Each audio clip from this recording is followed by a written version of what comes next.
Aksha is not only Sigmar's capital in Akshi, but also his mightiest city outside of Azir. Its proud and passionate citizens endlessly labour to launch new Dawnbringer crusades across the Fire Plains. And in this video we'll be showing you how to paint your Free Guild steel helms in the regal colours of Hammerhal Aksha to battle ready. The paints we'll be using are on the screen right now.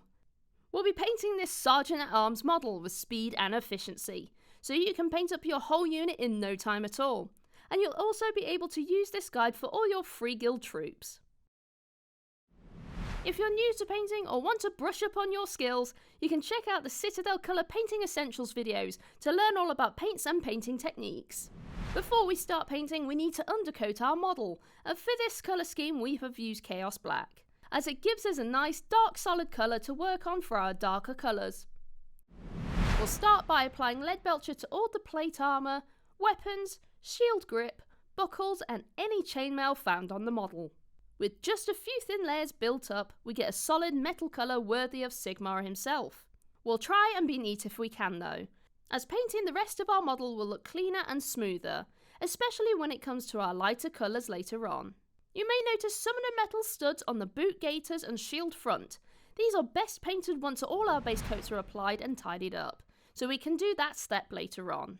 Once you've finished painting with your Leadbelcher, we'll change our paint water, so we don't transfer any metallic flakes into the rest of our colours. Next we'll paint the shield and main cloth with Mephiston Red. On this model, the helmet crest also has a few small markings, which we'll also paint with this colour. We want to make sure that when we're applying this colour, we avoid getting it on any of the metallic details we just painted, as there are some cloth details very close to the chest plate and chainmail. But don't worry if you do get any of this colour on the metal. Just wait for your couple of coats to dry and tidy up with Leadbelcher afterwards. Hammerhal Aksha has a fiery tone to its heraldry, so Mephiston Red really gives our cloth and shield the tone and punch of flame it deserves. Now with our red down, we can look at the other cloth details found on these models, and for those we'll be using Jakiro Orange. Just like with our red colour, we want to be careful painting in the metal and red we've already put down. So using a small layer brush for this colour works really well to get into all of those areas with more precision. There isn't much of this cloth detail to paint, so it should be relatively quick to paint with this colour and move to our next. With our orange dry, we can paint the undergarments, boots and chest icons with Corvus Black. We also want to paint the trim found around on the top parts of the shield. These details are small but also important, so we only need 1 to 2 coats over that black undercoat to get full coverage. Just be mindful of the metallic details near the arms and legs of this model. Next we'll use Morghast Bone for the centre field on the shield and the weapon handles.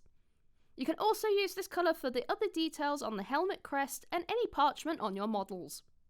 With a lot of these details they are small and surrounded by a lot of other colours, so take your time and apply smaller, thinner coats to build up that colour.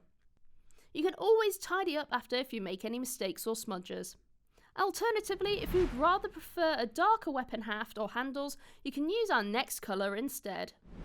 Our next colour is Mournfang Brown, and we'll be applying this to any leather details on our model, or as alternative weapon haft colours if this is your preference. But if you aren't sure what details should be in this colour, you can always refer to the box art. It is mostly boot gaiters, gloves, shield straps, belts and pouches. With some of these smaller straps, just take your time near that chainmail and metal armour. Now we can add Runelord brass to any relics or icons found on our model. This might be a bone or skull found on a weapon, helmet or chest plate. We'll also use this colour to paint the helmet crest trim and banding around the helmet. Just like with the rest of our colours, we want a few thin coats to cover smoothly and be as neat as we can be. Now is also a good time to paint those studs on the shield and leathers. You can either use Leadbelcher or Runelord brass, or a mix, depending on your choice.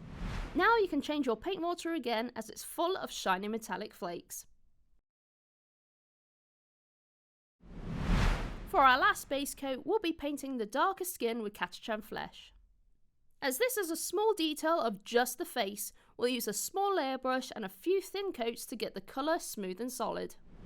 As there are many skin tones found in the cities of Sigmar, you can pick whatever tones you want for your troops. Some great colours for these are Bugman's Glow, Rakarth Flesh, Cadian Flesh Tone and Kislev Flesh. The choice is yours.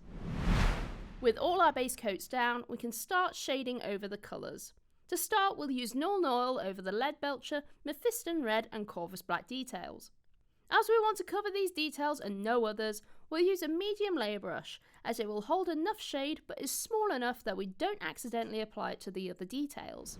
But if you do get the shade on anything else or it's pooling too heavily, you can clean off your brush, dry it, and soak away any unwanted shade before it dries. Next, we'll use Agrax Earthshade in two ways. For the Mournfang Brown, Catachan Flesh and Runelord Brass details, we'll use it straight out the pot neat, just being careful like we were with our Nuln Oil application. Then we'll thin down 1 part Agrax Earthshade and 1 part Lahmian Medium, and apply it to the Jakera Orange and Morghast Bone details, being lighter in colour but still shading those details nicely. And to finish off our model, we'll be using Morghast Bone again to paint the trim of the cloth. This trim is very thin and small, so take your time and use a small amount of paint at a time. We're doing this last as we want to keep the trim nice and clean, away from all our shading steps. And there we are, our Hammerhal Aksha Sergeant-at-Arms is now battle ready, commanding the troops to the sounds of horns for the glory of Sigmar. You can see that we have applied a transfer to the shield and finished the base with Astrogranite. And if you want to know more about transfers and how to base your models, you can check out our videos all about those techniques.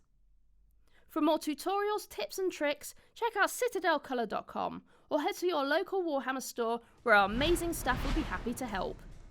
Well, we hope you enjoyed this video and we'll see you next time. Bye bye!